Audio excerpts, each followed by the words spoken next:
Donc moi, j'ai la partie peut-être un peu moins glamour, c'est la partie opérationnelle.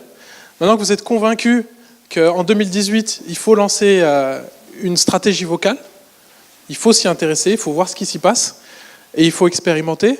Quelles sont vos options? Combien ça coûte? Combien de temps ça prend? Ok. Et donc, l'intitulé que je vous propose ce soir, c'est réussir. Parce qu'il ne s'agit pas juste de lancer, le mot réussir est important. Réussir son application vocale en 2 mois. C'est un beau challenge. Et le petit programme de la soirée, c'est que brièvement, je vais vous présenter Smartly. Voilà. Et ce qu'on fait, parce qu'on est là, on est en France et on est assez actif sur le vocal. Et quelques éléments de méthodologie. Donc une fois que vous voulez vous lancer, quelles sont les étapes, quels sont les pièges à éviter. Et enfin, je vais vous donner des chiffres sur combien ça coûte aujourd'hui, de tous les projets qu'on a vu passer. Voilà, on a des insights à vous donner. Donc quelques éléments sur Smartly. Donc, en un mot, on a traversé un désert dans le sens où on existe depuis 5 ans. Depuis 5 ans, on dit que le vocal, c'est l'avenir. Et c'est que maintenant que les enceintes arrivent en France et qu'on peut travailler et qu'on peut toucher des utilisateurs. Donc on est très très heureux. Mais entre-temps, on a démarré par ce qu'il y avait en fait. Et ce qu'il y avait, c'était par exemple ce robot athlétique qui s'appelle Samy et qui avait certes des muscles bien robotisés, mais qui ne savait pas parler et qui n'avait pas d'intelligence. Donc le challenge en 2013, c'était faites-le parler, rendez-le intelligent. Ensuite, l'automobile, évidemment, pour des raisons de sécurité. Le vocal se traite très bien dans situation de conduite.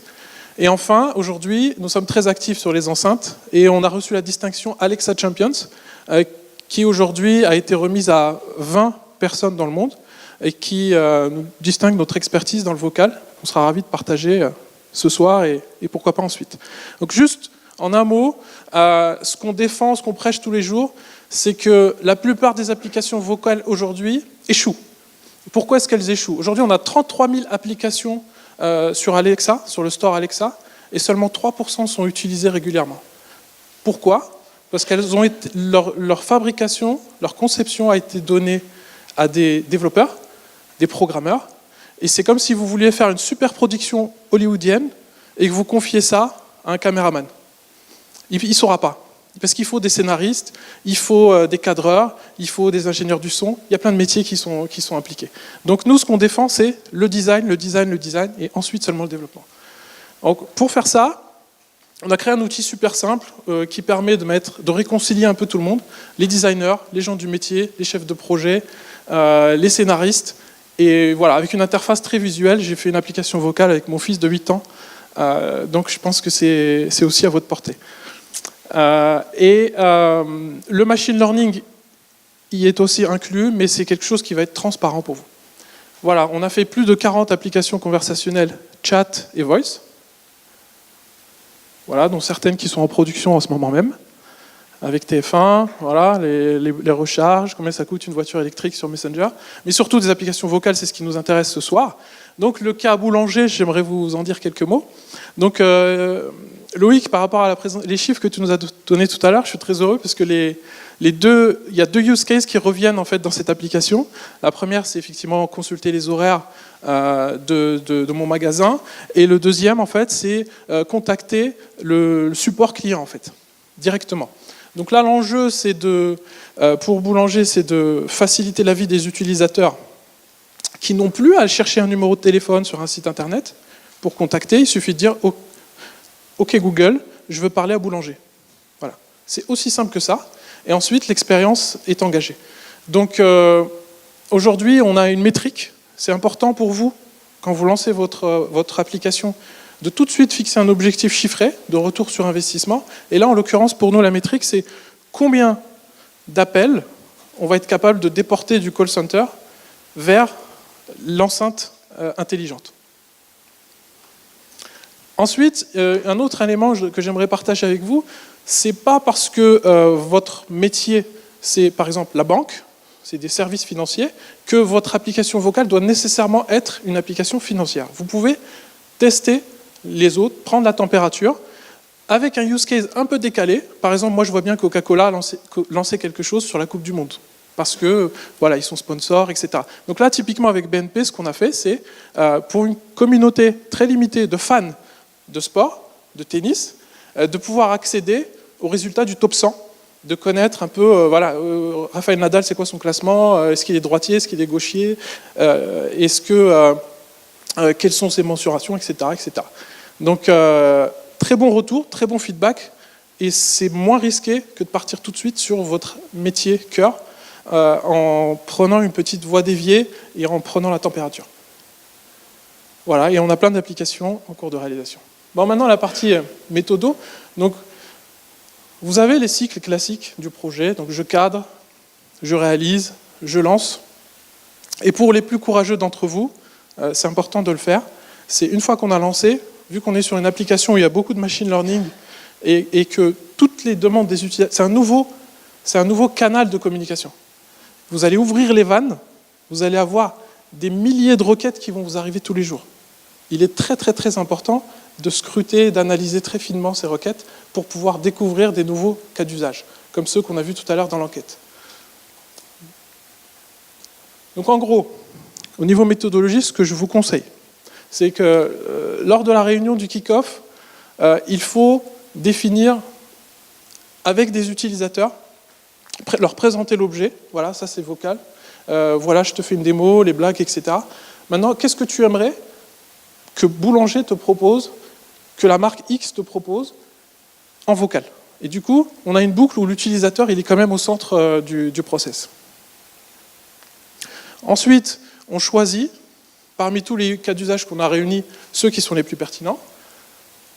On regarde si techniquement c'est faisable, est-ce qu'il n'y a pas des impossibilités. On regarde quel est l'ADN de votre marque, comment vous voulez le reconstituer. Si c'est Carambar et si c'est la BNP, on ne va pas utiliser les mêmes messages, on ne va pas utiliser les mêmes codes.